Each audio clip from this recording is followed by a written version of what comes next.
vemos essas atitudes que buscam criar no Brasil uma ideia que nós vamos nos atemorizar.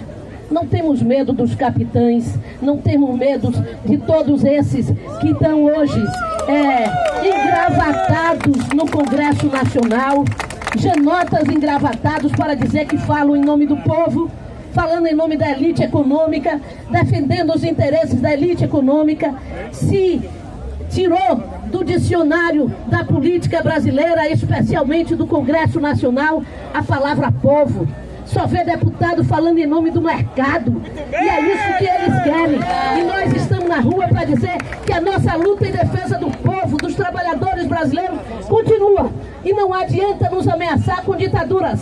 Não adianta nos ameaçar com a servilidade, a servidão total aos interesses dos Estados Unidos. Nós temos força e mobilização. E como já disseram alguns aqui, ninguém solta a mão do outro. E dessa forma, vamos à resistência e avançando. Ninguém solta a mão de ninguém.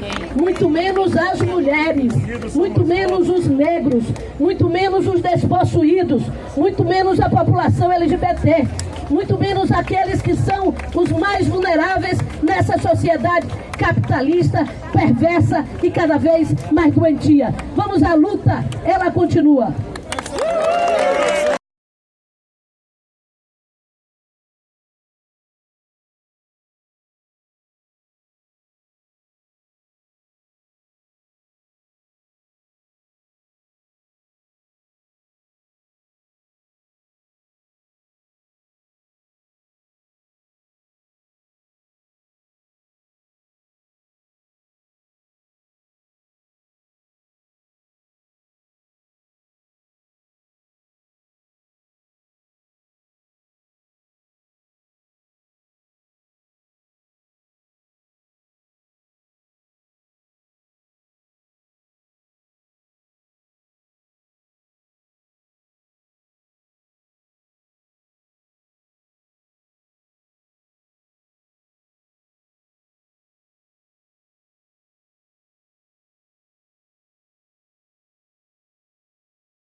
Eu faço parte de um sindicato, que é o Sindicato dos Bancários da Bahia, que foi fechado durante a ditadura militar, que sofreu intervenção, que teve gente perseguida, que teve gente morta, que teve gente torturada. Mas eu quero dizer a vocês que há pouco tempo atrás, nós conseguimos uma reparação histórica contra o Banco do Estado da Bahia, que foi incorporado pelo Bradesco. Conseguimos a incorporação de um colega de Feira de Santana, que num dia de uma quarta-feira foi chamado para sair da agência e passou muito tempo sem retornar. Eu estou falando do companheiro Osmar. O companheiro Osmar foi reintegrado 50 anos depois à agência que ele trabalhava. O colega hoje, já bastante idoso, continua na luta junto conosco, mas esteve em um dos nossos congressos e prestou um depoimento que, para mim, que não viveu esse horror, que só tenho noção porque estou convivendo com vocês, porque ouço vocês dizerem, porque já li alguma coisa sobre isso. Para nós esse depoimento é comovente, mas é estarrecedor, porque uma parte da minha geração foi para a rua ontem, muito pequena, para defender esse horror. Uma parte da minha geração não caiu a ficha do que significou a ditadura militar, que inclusive poderia impedir manifestações em seu próprio apoio, por considerar um ato que poderia tumultuar a ordem. Essa turma que não lê os livros de história, que não passou a conviver com pessoas que viveram esta época, precisam ser acordadas. Nós precisamos de um movimento que não seja só nosso, da esquerda brasileira. deveria ser consenso na sociedade brasileira que jamais deveríamos querer de volta a ditadura militar, independente da posição ideológica que queiramos assumir. Infelizmente, temos essas atitudes que buscam criar no Brasil uma ideia que nós vamos nos atemorizar. Não temos medo dos capitães, não temos medo de todos esses que estão hoje engravatados no Congresso Nacional, janotas engravatados para dizer que falam em nome do povo, falando em nome da elite econômica, defendendo os interesses da elite econômica. Se tirou do dicionário da política brasileira, especialmente do Congresso Nacional, a palavra povo. Só vê deputado falando em nome do mercado. E é isso que eles querem. E nós estamos na rua para dizer que a nossa luta em defesa do povo, dos trabalhadores brasileiros, continua. E não adianta nos ameaçar com ditaduras. Não adianta nos ameaçar com a servilidade, a servidão total aos interesses dos Estados Unidos. Nós temos força e mobilização. E como já disseram alguns aqui, ninguém solta a mão do outro. E dessa forma, vamos à resistência e avançando. Ninguém solta a mão de ninguém.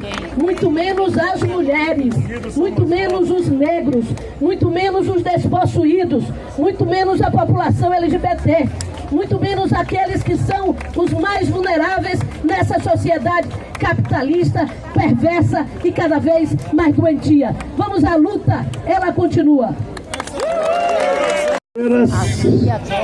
Meus companheiros, e hoje mais do que nunca a palavra companheira, companheiro ganha força neste momento em que temos dito e nunca devemos de fato deixar, não devemos largar a mão um do outro, nos unir todas as forças de esquerda, as forças democráticas, as forças populares, todos aqueles que têm um compromisso com a democracia.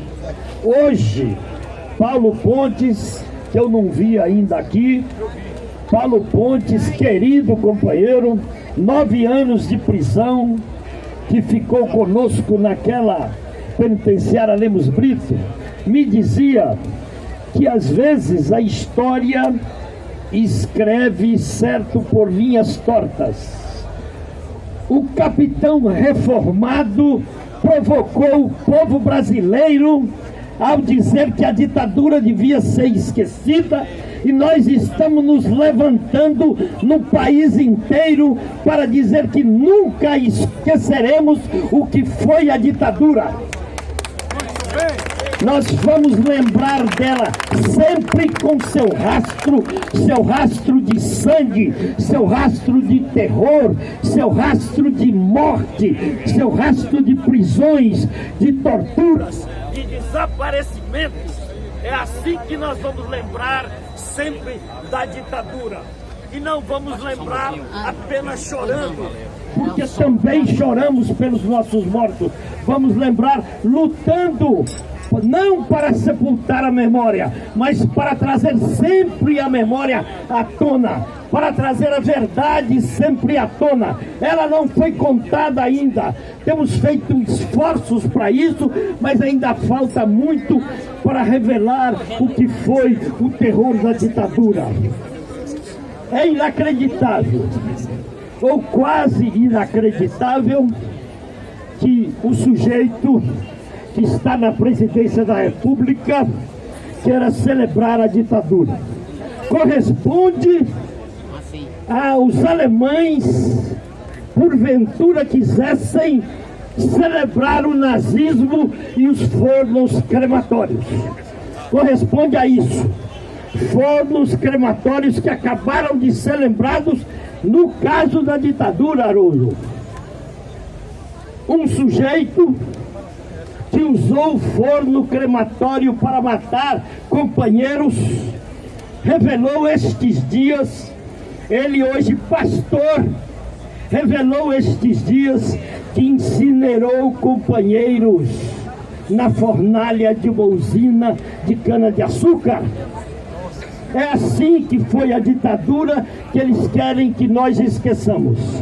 nós não esquecemos e vamos cada vez mais unir o povo brasileiro para que isso não seja esquecido e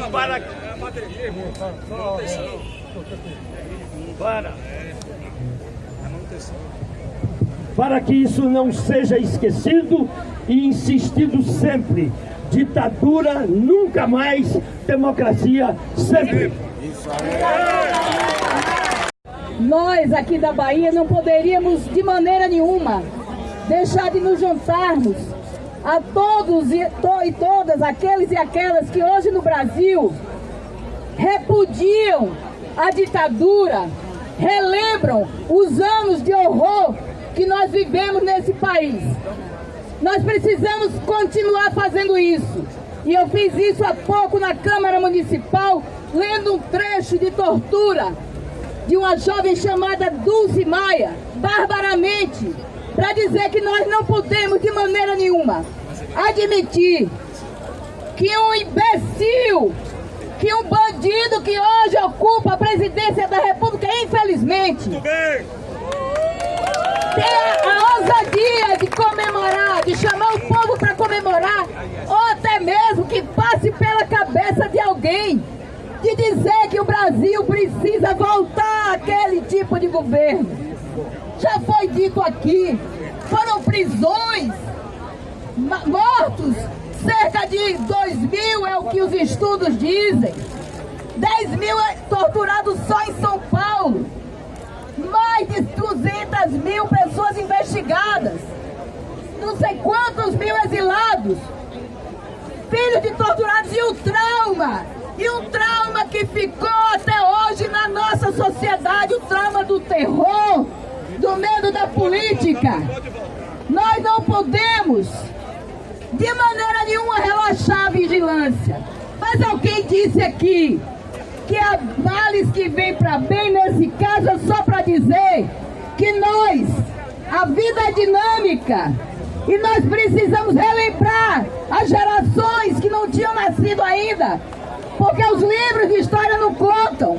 Nós precisamos lembrar, Haroldo, que o Brasil tem vocação democrática, que essa terra que é a terra dos malês, que é a terra de Maria Quitéria, esse Brasil de tantas lutas, não jamais poderá viver ditadura novamente. Portanto, eu quero dizer que nós precisamos no dia a dia renovar a luta por liberdades, por democracia. E vou fechar aqui fazendo uma homenagem a todos e todas que foram torturados e torturadas e mortos. Em nome da querida Loreta Valadares, que dizia, foi barbaramente torturada e morreu em... Por essa iniciativa, porque o movimento Tortura Nunca Mais é um dos movimentos que ao longo desses anos todos não deixou a história ser escrita pelos militares. Foram a fundo no levantamento das torturas, dos desaparecidos, procurando inclusive a memória e fazendo a história do país. E hoje, infelizmente, a ditadura começou hoje no dia 1º de abril, é importante registrar isso. Até por vergonha dizem que a ditadura começou no dia 31 de março, mas o momento começou no dia 1º de abril. Foi no dia 1º de abril que os tanques foram para as ruas para derrubar um presidente legitimamente eleito. E eu sei que o companheiro Augusto falou que esse movimento pelo silêncio começou na Argentina, no Uruguai, ele tem várias dimensões, mas eu queria agregar uma dimensão a ela, que é a seguinte, que eu acabei inclusive de falar para a TVE. Porque essa caminhada é a caminhada do silêncio. O silêncio daqueles que foram torturados e mortos, e que não podem nesse momento levantar a sua voz contra a ditadura. O silêncio daqueles que foram calados pela tortura e pela morte nos centros de tortura do regime militar. E se nós estamos aqui silenciosamente, é para dizer que esses companheiros que tombaram na luta pela democracia, as suas vozes não foram caladas. Elas continuam vivas na memória e na luta de todos nós. E é lamentável, é muito lamentável, que depois que nós achávamos que tínhamos reescrito esse capítulo da história, que nós tínhamos demonstrado que a ditadura foi um erro para o nosso país, que ela torturou, que ela matou, agora um cidadão, que é um fake news em forma de pessoa. Porque a mentira desse cidadão já começa pelo seu próprio designação. Ele nunca foi capitão do exército. Ele era tenente que se reformou aos 33 anos com um posto de capitão. A grande mentira dele já começa aí. Um homem de direita, um fascista, que a vida dele toda nós conhecemos, mas que infelizmente o curso da história levou ele à presidência da República. E nesse momento nós estamos aqui para denunciar o autoritarismo, a ditadura. Esse presidente, como já foi dito, que quer reescrever a história. É o momento também da gente lembrar a que veio o movimento de 1964. A história começa a surgir. A história de, por exemplo, que a Fiesp entregou uma mala de milhões de dólares ao comandante do exército da época para atrair o presidente João Goulart e aderir à ditadura militar. Essa mesma Fiesp, esses mesmos empresários que colocaram a ditadura no poder, elegeram Collor, elegeram Fernando Henrique Cardoso, tiraram a presidente legitimamente eleita, Dilma Rousseff, para colocar Michel Temer. Essa mesma elite irresponsável que colocou Bolsonaro na presidência da República. Que a sua primeira viagem internacional, o que ele foi fazer? Foi aos Estados Unidos para pedir a bênção do Império Americano. O mesmo Império Americano que patrocinou a ditadura militar de 64, patrocinou o golpe contra Dilma, patrocina o governo de Bolsonaro, patrocinou através dos órgãos de segurança a perseguição a adversários políticos. E essa perseguição teve seu auge na prisão, na condenação sem prova e sem crime do presidente Lula, para impedir que o presidente Lula se constituísse como alternativa política a essa excrescência que hoje está na presidência da República. Essa que é a grande verdade e que nós temos que denunciar. E o projeto de 64 para cá continua sendo o mesmo, um projeto que vem da nossa soberania, que entrega de forma criminosa o nosso patrimônio público, um projeto que quer destruir o Estado social, o Estado do bem-estar social, uma rede social de proteção construída a duras custas da luta dos trabalhadores do povo brasileiro, fortalecida enormemente nos últimos 13 anos, um projeto que quer calar a nossa democracia, porque só se implanta um projeto impopular como esse num regime de exceção, e essa exceção está acontecendo nesse momento. Por isso, mais do que nunca é atual a luta pela democracia em nosso país. Esse é o nosso cenário, essa é a nossa etapa de luta. Nós temos que defender a democracia no Brasil, porque a democracia está ameaçada. Porque um projeto impopular como esse, só no regime autoritário, só no regime de exceção, tem condições de ser implantado. Um regime de capitalização como eles querem implantar, para acabar com a aposentadoria do povo brasileiro, só numa ditadura sanguinária como a ditadura chilena pode ser implantada, e eles querem implantar no Brasil. Por isso nós estamos aqui em praças públicas para dizer: ditadura nunca mais, democracia, Lula livre!